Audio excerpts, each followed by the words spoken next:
I'm the president and CEO of Vision Capital Corporation. And to give you some context of what we do at Vision, we're focused on publicly traded real estate securities. We operate long or short. Our strategy focuses on inefficiencies that result in disparities between the underlying value of the real estate inherent in the stock price, implied by the stock price, and the value of that real estate in the private market. We began in 2008. The returns have been pretty solid, about 12% compound annual growth rate. But the most important thing about Vision, in our view, are the risk-adjusted returns. We've never had a down year. We've had a negative down market capture ratio. In short, our strategy is focused on buying real estate cheaper in the stock market than the property market. And this has resulted in 18 takeovers in our strategy in the last 12 years, including, of note, my last two presentations at Capitalize for Kids in 2017, which ended up, we focused on GGP, which Brookfield bought about 2 weeks later. And last year, Liberty Property Trust, which 3 days later, Prologis announced a bid for. So we hopefully will present a compelling investment opportunity and perhaps a three-peat. Our focus today is an investment in the rental residential arena. Certainly COVID-19 has not altered the longer-term secular trends in this universe. The secular changes in millennial lifestyle choices, high student debt, and the growing seniors cohort desire to downsize are all conducive to a renter lifestyle. New housing is expensive.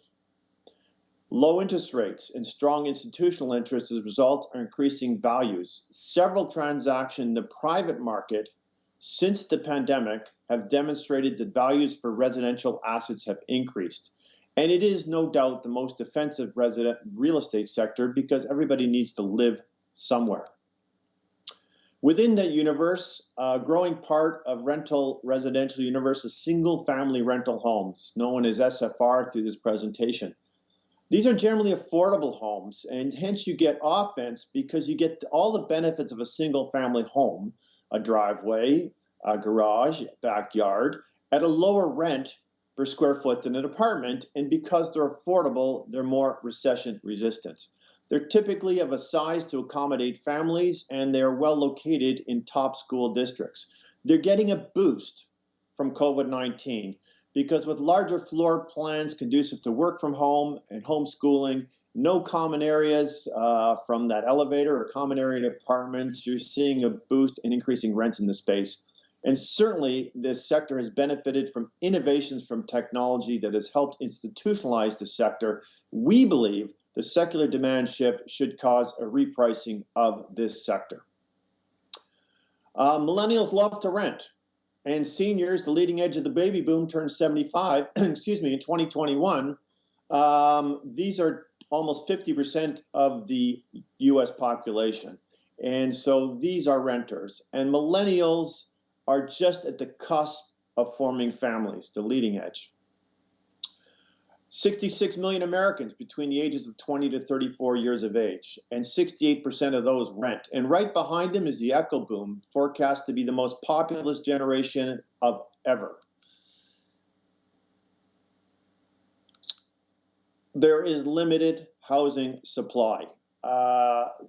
10 years after the global financial crisis, we still don't have building permits at the 40-year average.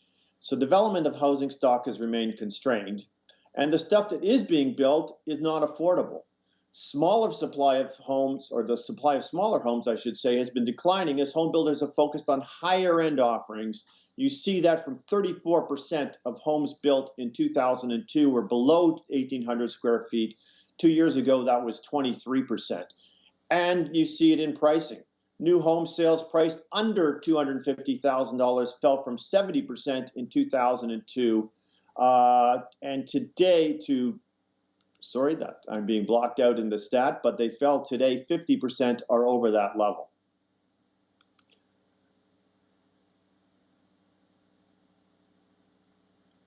Replacement cost of housing is increasing. it's more expensive. Price of lumber this year alone is up over 40% and just shows no sign of abating. And you see it with the median house price growing significantly higher than incomes. Last 8 years, you've seen a 6% average compounded growth rate in the median price for houses. It's been 4% over the last 20 years, whereas incomes have only grown 1%. So 400% greater growth rate. Single-family rentals, as I indicated a few minutes ago, are cheap. You get an average of 89 cents per square foot. So they're 40% larger living accommodations, yet 30% cheaper on a per square foot basis. Where are these renters? The Sun Belt is the answer, of course. The population growth for the Sun Belt, 10 of the top 10 cities in the United States in terms of population growth are in the Sun Belt. The lower cost of living, lower taxes, and higher quality of life are all driving job growth to the Sun Belt. So our recommendation today is a company that is benefiting from these fundamental and secular trends, Tricon Residential Inc. This is the only listed company that focuses on both single-family rentals and multifamily apartments. They have 74% of their asset base in single-family rental homes and 22% in apartments, all in the Sun Belt. They also do residential development and building high-end apartments in Toronto. It's a small part of their asset base, but very profitable, as you'll see in a few minutes. It's $2.2 billion market cap, offers a 2.5% yield, and is listed exclusively on the Toronto Stock Exchange. And as you can see from the map, where are they? The Sun Belt. A very experienced, knowledgeable, and aligned management team. These guys are capable and they're credible. And it's no surprise then their asset management platform, benefiting Tricon, serves as a manager for today for 7 of the top 50 largest global private real estate investors. This company's been around for 32 years. In 2010, they focused on growing their SFR space and going public. And so they were a pioneer in this space. They've grown their multifamily rental units from 1,500 to 32,000 over the last 9 years, a growth rate of 41%. Pretty impressive. We like the fact they're focused on the mid-market. Mid-market defined as households earning $60,000 to $100,000 per year and able to pay rent of $1,000 to $1,800 per month. Why do we like it? Because the tenants are longer term. In the higher end of the market, there's a more proclivity to move to buy a house. In the lower end, there's more employment volatility. In the mid-market, more stable cash flow through longer term tenure. You can see a flavor for these homes. They're embedded in communities. They own 22,000 of them, 1,600 square feet, average size, $1,400 a month rent, 88 cents per square foot per month. Homes are worth about $210,000. No question, Tricon is the best-in-class operators amongst some pretty good operators, and they've really taken advantage of technology to do this. Their technology-focused platform has enabled Tricon to increase its net operating income margin from 53% in 2012 to 66% last year. Pretty solid. And hence, in many operational and financial metrics, they're the market leader. Same-store revenue, same-store net operating income, same-store new lease growth, they are all reflect as Tricon and its industry leader. The multifamily apartments, again, in the Sun Belt. Large apartments, 966 square feet average size with a $1,240 average monthly rent, $1.28 per square foot per month, and these are relatively new apartments, B+, A-, very high quality. We've toured many of them. One of the catalysts here to surfacing value is margins in the apartment business. It was only this year that Tricon took over the asset management, and only next year they'll take over the property management. If they just get even to their peers, they've demonstrated the talent of this team can exceed their peers. If they just get even, there's a 600 basis point improvement in margins that will be driven to the cash flow and improve the share price. Two other components: Canadian multifamily development, which has about $1.63 stabilized value, and U.S. land and development. Prudently and cautiously, in March, in the midst of the pandemic, Tricon took a write-down in its industry. Oops, they've had record sales in their home building business, record sales, land development. And this is not unique to Tricon. It's pervasive across North America. So in our view, it behooves them to reverse that write-down. There's a potential upside of $1.54 per share in value from just these two components. Compelling valuation, no question about that. The average amongst their peers in terms of implied cap rate, the valuation of their assets is 4.7% in terms of net asset value here, 4.7%, where Tricon is trading at an implied cap rate of 5.6%. That's a big gap, 90 basis points differential, despite outperforming its peers in key metrics. Why is this the case? Well, the marginal U.S. investor believes they have had above average leverage, perhaps too complicated a story. It's listed exclusively up in Toronto, off the radar screen for Americans, and it's an unfamiliar asset class in Canada. We believe the strategy has not been well understood and is not a REIT, so the REIT mafia may be excluding this from the universe. What's going to change? Well, the REIT has announced their goal to sell in the next 3 months 2/3 of the U.S. apartment portfolio to institutional partners, enhance the profitability and management platform, result in increasing focus on the single-family rental residential, and use the proceeds to significantly reduce their leverage. They're going to benefit from increased margins at the same time as they take over that management. We believe, we'll touch on this in a moment, you're going to see cap rate compression, but you don't need it for Tricon. Just get them in close to the peers. They're going to do very well in terms of the stock price appreciation and a potential U.S. stock price listing. So numerous catalysts here. Exploding interest in this space. All of these headlines you see are just this year. And we believe the secular demand shift by consumers and investors will drive cap rates lower for SFR. The most recent, at the bottom of the page, Blackstone. Where did they invest? Tricon.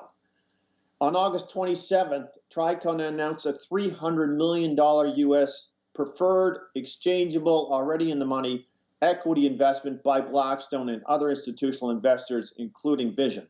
This is a strong vote of confidence in Tricon's platform and management team.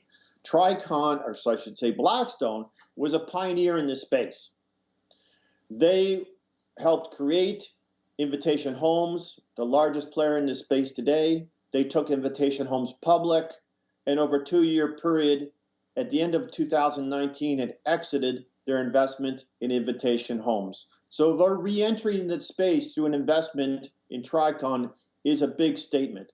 And in the press release announcing this, they noted that their view is Tricon is the best-in-class operator and management team. Debt reduction, the Blackstone investment combined with the syndication of U.S. multifamily portfolio, by next year, we believe debt to assets will be at a very comfortable less than 50% level. Another catalyst. Hey, we've seen this movie before. Implied cap rates for apartment REITs were lower than manufactured housing community REITs for 15 years when manufactured housing community was misunderstood, until 2017. And then it reversed and continues, as it should.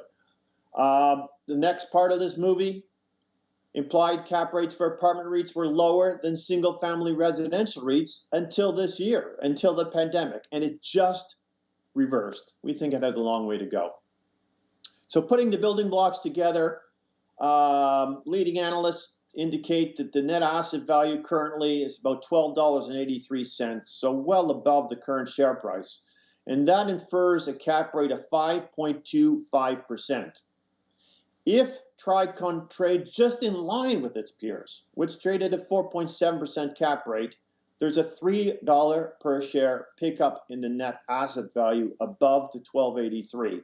If you believe, like we do, that cap rates will compress, you get down to 4.25. That's $6. You're going to get improving U.S. margins, pick up margins in their multifamily rental apartments, 50 cents to $1. And if they reverse that write-down I mentioned, another 50 cents. So potential NAV growth of 50 to 80%. So just to conclude this portion of the presentation, this is the right asset class. You have de minimis new supply of purpose-built single-family rental homes. Blackstone is certainly a sponsorship that this is the right place to have significant capital. The right markets, the highest population employment growth markets in the United States. We like the fact that there is home price appreciation. It's offense and defense. Offense, when values go up, you can realize that value if you want. And defensively, they're highly liquid assets. Lots of low-hanging fruit here, folks. There's an obvious gap to the peers' implied cap rate. This alone should trigger a spike in share price. Any cap rate compression will add to that. You've got potential reversal of write-downs and some upside in the apartment business. Now, I would disappoint your moderator, Eric, if I didn't highlight what we think might be the three-peat in terms of a takeover. So very quickly, in the few minutes I have left, something on your radar screen as a compelling investment, I'm not sure it'll be taken over, but it is certainly a compelling investment, is Irish Residential Reit. This is listed over in Ireland. It has a €700 million market cap and offers a nice 4.3% dividend yield. This is the only REIT globally focused exclusively on apartments in Ireland, particularly Dublin. And why Ireland? The largest percentage of the population in the EU between the ages of 22 to 44, renters, and they're being attracted because this is recognized as a tech hub. You see it in office space, tremendous opportunity for tech companies go there, matched by the youth and talent of the population. And the growth is forecast to continue. You look at Dublin compared to the rest of Ireland, significant population growth and a massive housing shortage. Over the last 10 years, there's been demand for 350,000 housing units, and yet only 100,000 have been delivered. This is a pretty good landscape for IRES. Stock is ridiculously cheap. And more notably, it has 3 times the growth rate in terms of cash flow as the public company peers. And what is cheap? It's trading at a 22% discount to the peers in terms of net asset value and at a 28% absolute discount. It's trading at a 16 times lower multiple, cash flow multiple, than its peers. In terms of real estate speak, net initial yield or cap rates, 5% cap rate versus a 3.8% cap rate. So this is, in our view, a very compelling investment. Never mind our view. The private market says the same thing.